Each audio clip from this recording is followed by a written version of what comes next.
Hello students, welcome to mathematics analytics class 10th का chapter है 9 some applications of trigonometry का introduction part हम इस वीडियो के अंदर देखेंगे। बहुत ही सिंपल और यूनिक मेथड से। होप आप जिनके भी वीक कॉन्सेप्ट हैं उनको सभी को ये चैप्टर क्लियर होगा। यहाँ पे फर्स्ट हम देखते हैं line of site. Line of site का मीन्स क्या है?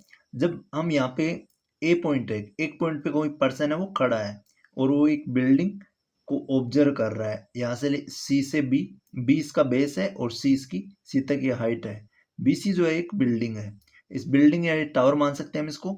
इसको एक ऑब्जर्व कर रहा है कि यहाँ पे पर्सन खड़ा है ए पॉइंट के ऊपर। ए पॉइंट से अगर ये इसको ऑब्जर्व कर रहा है तो इसकी लाइन ऑफ साइट सीधी इसके ऊपर जो हाइट है इसकी सी पॉइंट है इसका ऊपर वाला यहाँ तक जाएगी। तो यहाँ पे जो एंगल बनेगा उसको बोलेंगे एंगल ऑफ एलिवेशन। तो एंगल ऑफ एलिवेशन का हमको ध्यान रखना है कि जब बेस से कोई पर्सन है बिल्डिंग के टॉप की तरफ देखता है, बॉटम से, बॉटम इसका नीचे रह गया और टॉप इसका ऊपर है, तो टॉप की ओर कोई पर्सन अगर देख रहा है तो यहाँ से जो एंगल बनेगा ये बनेगा एंगल ऑफ एलिवेशन।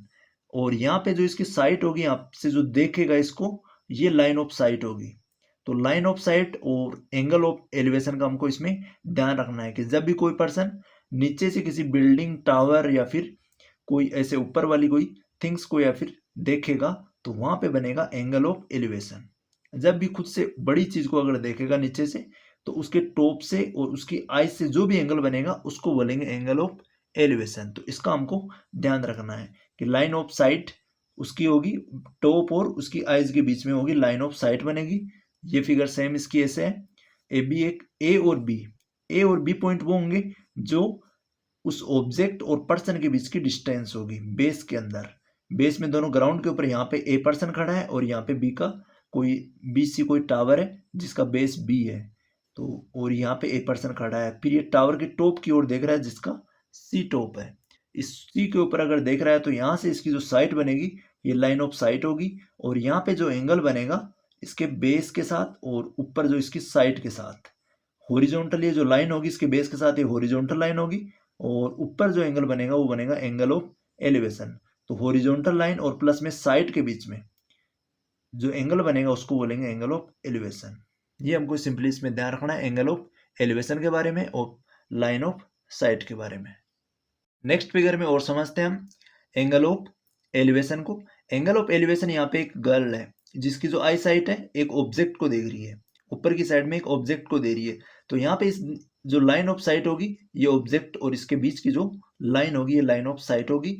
और यहाँ पे हॉरिजॉन्टल से जो ग्राउंड से जो ग्राउंड और उसकी लाइन ऑफ साइट, जिस ग्राउंड और लाइन ऑफ साइट के बीच में जो एंगल बनेगा वो एंगल ऑफ एलिवेशन होगा। यहाँ पे ग्राउंड से हॉरिजॉन्टल होगा, हॉरिजॉन्टल एकदम स्ट्रेट होगा और यहाँ पे लाइन है वो ऊपर तक जाएगी, वो लाइन ऑफ साइट होगी और बीच में बनेगा एंगल ऑफ एलिवेशन। ये सिंपली हमको इसका ध्यान रखना है। अब एंगल ऑफ एलिवेशन को हम एक एग्जांपल लेते हैं और उससे समझते हैं।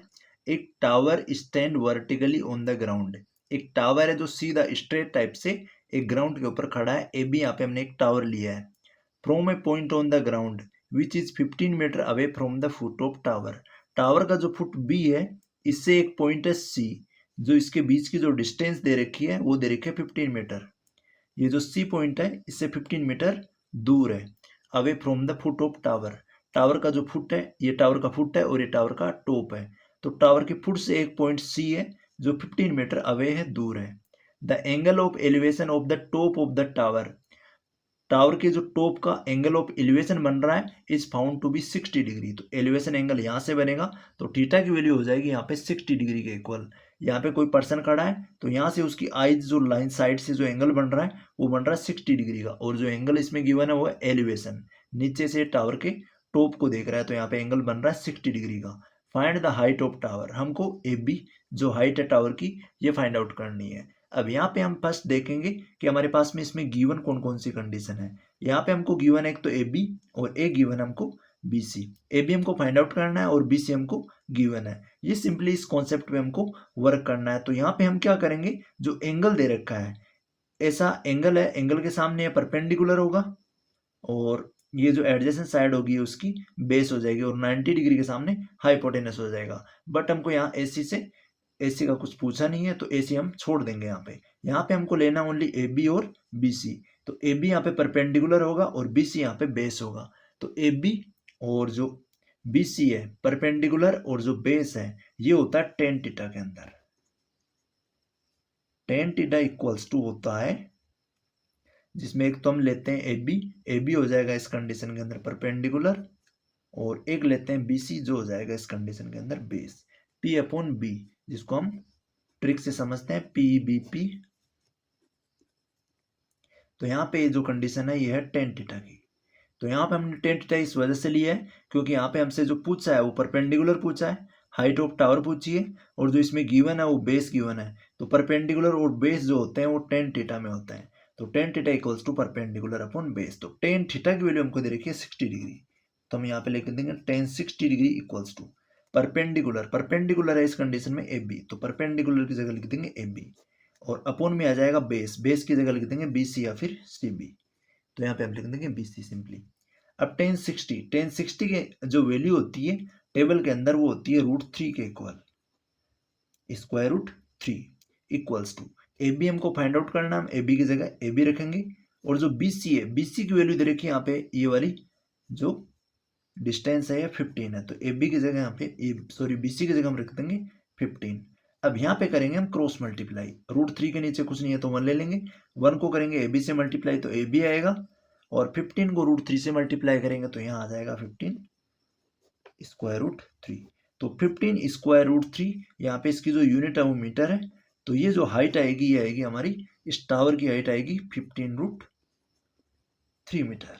तो ये सिंपली हमको इसके अंदर समझना है कि जब भी हमारे पास में ऐसी कंडीशन आए तो गिवन कंडीशन के अकॉर्डिंग हमको ये ट्रिग्नोमेट्री का फंक्शन लेना है, टेन थीटा साइन थीटा जो भी है। अगर हाइपोटेनस पूछा है तो हमको हाइपोटेनस और बेस के ऊपर वर्क करना है तो हमको साइन थीटा का हमें लेना है, और अगर परपेंडिकुलर और बेस गिवन है तो हमको टेन थीटा की वैल्यू लेनी है। तो एंगल हमने लिया टेन थीटा, तो अकॉर्डिंग टू फंक्शन हमको अकॉर्डिंग टू एंगल और जो भी गिवन है परपेंडिकुलर या बेस उसके अकॉर्डिंग हमको एंगल लेना है और वैल्यू को सोल्व करना है। नेक्स्ट लेते हैं हम एंगल ऑफ डिप्रेशन।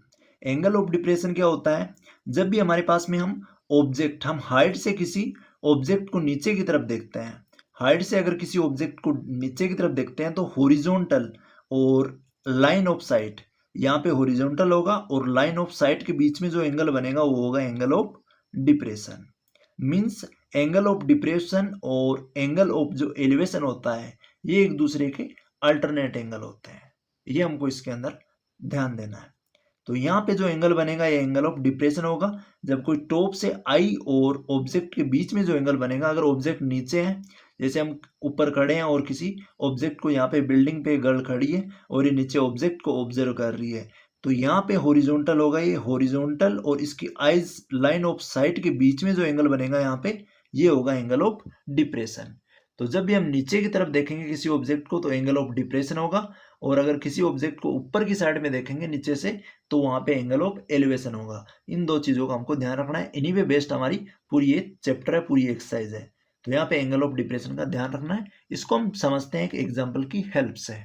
एग्जाम्पल है, from the roof of a house the angle of depression of a stone. यहाँ पे दे रखा है कि from the roof of a house, एक हाउस है, यहाँ पे हमने हाउस लिया है ए बी हाउस की जो रूफ है वो ए है, ए से द एंगल ऑफ डिप्रेशन जो बन रहा है, यहाँ पे एंगल ऑफ डिप्रेशन बनेगा बिटवीन हॉरिजॉन्टल लाइन और लाइन ऑफ साइट के बीच में, यहाँ पे एंगल बनेगा।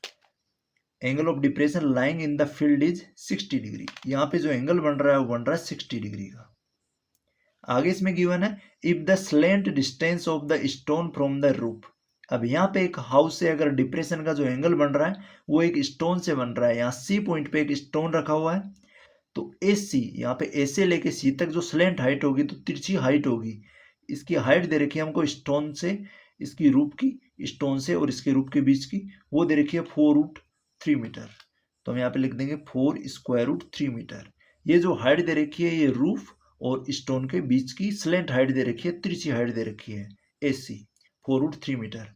Then find the height of the house, हमको यहाँ पे इसमें फाइंड आउट करना है ए बी जो हाइट है हाउस की, तो यहाँ पे ए बी हमको फाइंड आउट करना है और ए सी यहाँ पे गिवन है, तो ए सी जो है वो एंगल बी के सामने है, तो एंगल बी यहाँ पे राइट एंगल है, तो राइट एंगल के सामने जो होता है वो होता है हाइपोटेनस। और यहाँ पे हम देखें अगर ये एंगल यहाँ पे 60 डिग्री बन रहा है तो ये हॉरिजॉन्टल है और ये भी एक हॉरिजॉन्टल है, और बीच में ये जो लाइन होगी बिटवीन इनके ये हो जाएगी इनकी ट्रांसवर्सल, तो यहाँ पे जो एंगल बनेगा ये इक्वल होगा इस एंगल के, तो यहाँ भी जो एंगल बनेगा, क्योंकि ये दोनों अल्टरनेट एंगल है, यहाँ पे बन जाएगा एंगल 60 डिग्री का। ये अगर 60 है, ये ओरिजेंटल है, ये ओरिजेंटल, दोनों पैरेलल होंगे, तो पैरेलल के बीच में यहाँ पे एंगल और यहाँ पे एंगल, दोनों इस ट्रांसवर्सल के एक साइड में, ये एक साइड में, तो ये दोनों एंगल होंगे इक्वल होंगे, तो यहाँ पे एंगल आ जाएगा 60 डिग्री का। अब यहाँ पे हम इजीली कह सकते हैं थीटा के सामने जो साइड होगी वो होगी हमारा परपेंडिकुलर। तो हमारे पास में परपेंडिकुलर हमको फाइंड आउट करना है और हमको हाइपोटेनस गिवन है। तो परपेंडिकुलर एंड हाइपोटेनस जो होते हैं हम यहाँ पे यूज करते हैं पी बी पी अपॉन में एच एच बी। तो यहाँ पे पी अपॉन एच ये जो आता है, ये आता है साइन थीटा के इक्वल। तो यहाँ पे हम साइन थीटा एंगल जो है 60 डिग्री का में लेंगे, तो साइन थीटा इक्वल्स टू हो जाएगा परपेंडिकुलर अपॉन में हाइपोटेनस के इक्वल। तो साइन की वैल्यू यहाँ पे दे रखी है, थीटा की जो वैल्यू दे रखी है वो 60 डिग्री है, और परपेंडिकुलर परपेंडिकुलर हो जाएगा ए बी जो है height of house A B, और अपॉन में हाइपोटेनस जो हो जाएगा वो हो जाएगा स्लैंट हाइट ए सी। अब यहाँ पे सिंपली हम वैल्यू पुट करेंगे। साइन 60 जो होता है वो इक्वल होता है √3 अपॉन में 2 के। तो साइन 60 की हम टेबल से वैल्यू पुट कर देंगे √3 अपॉन में 2 इक्वल्स टू ए बी की वैल्यू हमको फाइंड आउट करनी है, ए बी की जगह ए बी रखेंगे, और अपॉन में आ जाएगा ए सी। ए सी की जो वैल्यू गिवन है वो है 4√3, तो यहाँ पे रख देंगे 4√3। अब सिंपली हम क्रॉस मल्टीप्लाई करेंगे, ए बी को मल्टीप्लाई करेंगे 2 से और √3 को करेंगे 4√3 से।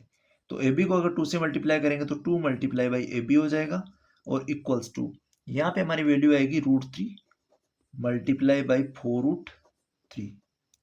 तो यहाँ पे हमारे पास 2 मल्टीप्लाई में इधर लेके जाएंगे तो ये आ जाएगा डिवाइड में।